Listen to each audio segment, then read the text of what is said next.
the last week, we've talked a lot about Trump's former nominee to head the VA, Dr. Ronny Jackson. After allegations that Dr. Jackson? Is it Johnson or Jackson? Jackson? He's leaving soon. It doesn't really matter how I pronounce his name. After allegations that Dr. Jackson, it's short for Johnson, was passing out pills at the White House, he withdrew from nomination and he won't return to his old job as Trump's physician. Yes, he's not going to go back to the White House. He wants to spend more time with his family lying about how much they weigh. But there's an obvious candidate ready to step in, Trump's longtime personal physician and stolen stereo equipment dealer Harold Bornstein. Bornstein became famous after he wrote a one-page letter vouching for Trump's fitness that stated, "If elected, Mr. Trump, I can state unequivocally, will be the healthiest individual ever elected to the presidency." I don't think Donald Trump is even the healthiest individual named Donald Trump. After that, Bornstein told the New York Times that Trump takes propecia, a drug often prescribed to stimulate hair growth in men.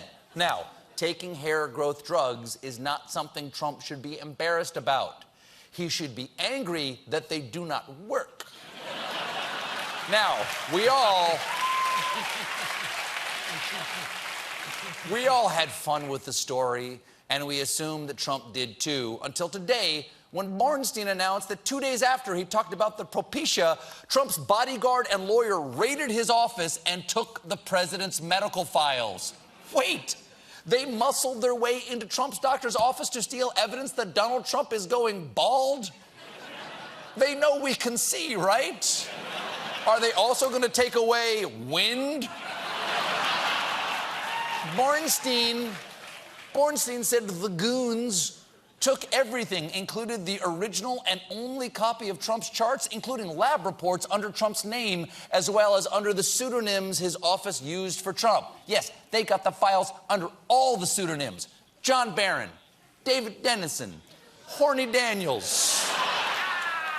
And Bornstein told reporters he didn't understand why Trump did it. We must have been here for 25 or 30 minutes. We created a lot of chaos. I couldn't believe anybody was making a big deal about a drug that's to grow his hair, which seemed to be so important. And it certainly is not a breach of medical trust to tell somebody they take propecia to grow their hair. What's the matter with that? Yeah. What's the big deal about revealing somebody's personal medical data? You'd think he'd be much more chill about it, what with all the Xanax he's popping.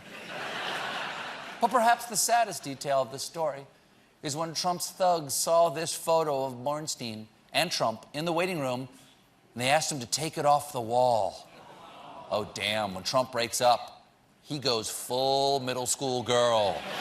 I'm taking back that picture of us at Six Flags. I don't want Britney seeing it and thinking I'm a loser like you, okay?